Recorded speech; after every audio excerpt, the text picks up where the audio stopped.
Hey everyone, Steven Singer here. I am the Executive Sous Chef here at Michigan Shores Club.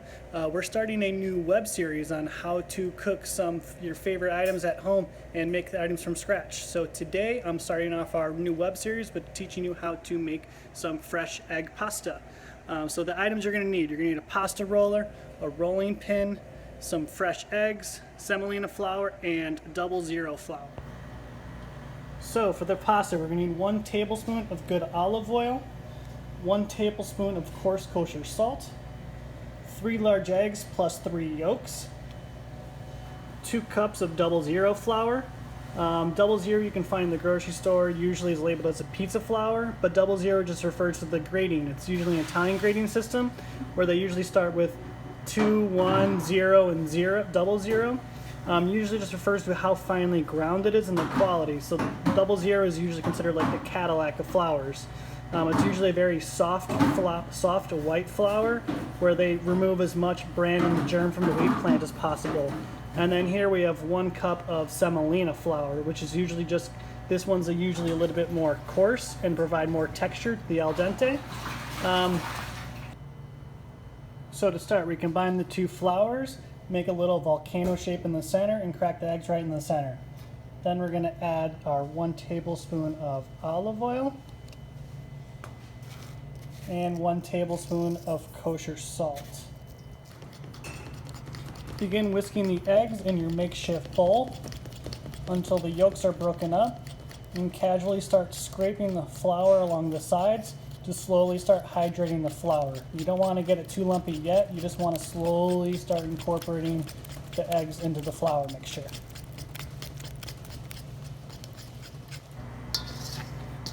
Using your fork, keep stirring the bowl casually clockwise. By this point, to slowly hydrate your flour. This point, it should be a fairly dry and crumbly texture. Keep slowly incorporating it until it starts getting a little wet, and you can either start forming a dough ball. If it feels too dry, you can add a sprinkle of water. If it starts feeling a little too wet, fold in a little bit more of the 00 flour. By this stage, we have a properly hydrated dough that we can now turn it onto a lightly floured surface and start shaping a dough ball and kneading it similar to what we would for bread. By this point, we have our dough ball. Then we now want to start kneading. We do quarter turns. Using the palm of your hand, press forward, pull back, and turn. Pull in, and repeat the process. The goal here is to slowly start activating the gluten and creating the elasticity we don't want.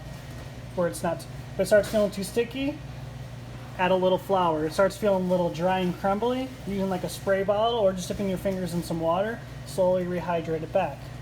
Our goal here is where we want the dough to become elastic and a smooth texture on the outside. Okay, it's been about 5 minutes of kneading and we know we're ready, we have the proper elasticity. Push the ball in it and it kind of resists and pushes back at you. Now we let this rest in the cooler so the gluten can relax. Let it sit in the cooler, ideally about 4 hours, but in a perfect world we let it sit overnight. You can leave it in your cooler or refrigerator for about 2 days or so, but you want to use your pasta after that. But working with cold dough is going to be the better solution. If you're using just all-purpose flour and not semolina flour, you're going to end up with a much softer dough. The semolina is going to give it that al dente bite though, so it should be a little bit softer. If we do no eggs and try and do a vegan route or something, then we're going to have a much more harder dough base as well. In each pasta shape, you use a different style of dough. This one's just a traditional egg-based pasta. So it's been 4 hours now, and we just took the dough out of the refrigerator. We broke it down into 4 separate pieces, so now we have some usable pieces that we can roll out in hand shape now.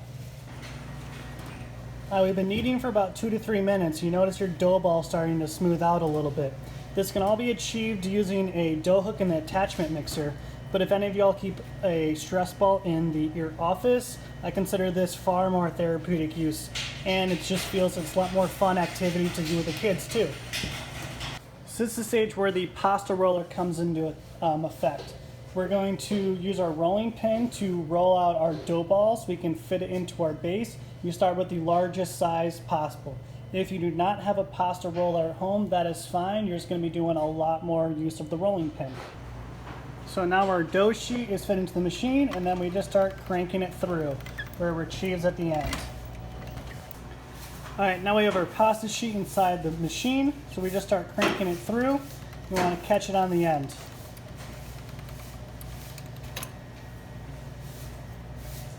Run it through 4 times on each setting of the machine, alternating which sides you feed. So since this came out the end, I'm going to go to this back in the start. By this stage, we have formed our pasta sheet slowly streaming down the machine. So by this point, as I've been rolling it out, I've been slowly adding just a sprinkle of flour just to protect it from sticking into the machine. But you do not want it to be overly floury stickery though. So notice how there's nothing streams comes off it. So from the pasta sheet we have here, we can use this for so many different sources. We can take this whole sheet and form a lasagna with it without even baking off the noodles. Or we can kind of roll it up and form different shapes. So we're going to do a couple different shapes. So right now we're going to make tortellini. So if at home you have ideally a 3-inch round cutter, you could do a square or you could just hand cut it. But we're just going to cut out a couple different molds.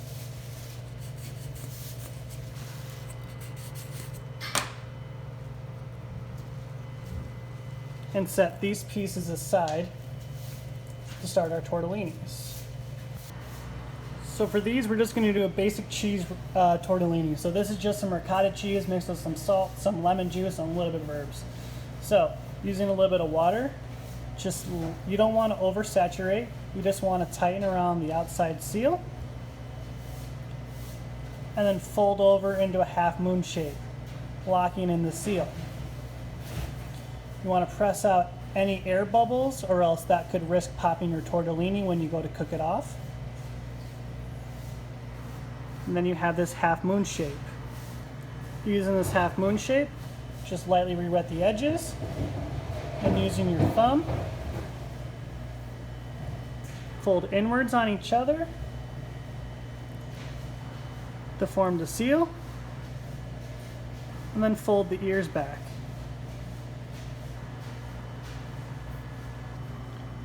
Once you have your tortellini shape, you want to just lightly flour them again just to make sure they don't stick together, and then they're ready to cook.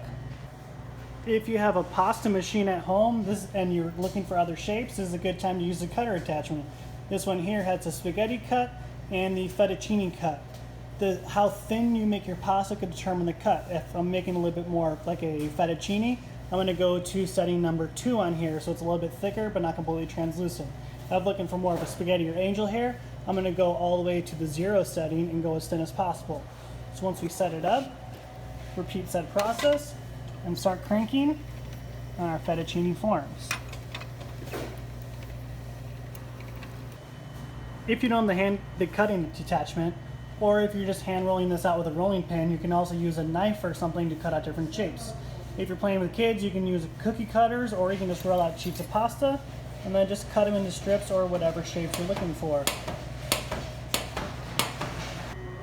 Another shape we're going to do is the agnolotti. It's one of the friends of the ravioli, but since if you don't have a mold at home, I'm going to show you how to make just like a simple ravioli shape just out of this.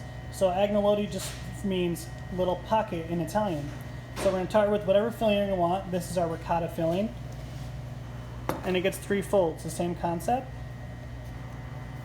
Just lightly moisten the edges and fold over once. So we have our half fold, then we just fold one more time, making sure to lock in the seal like before, making sure there's no air pockets. And then we can cut the shape out.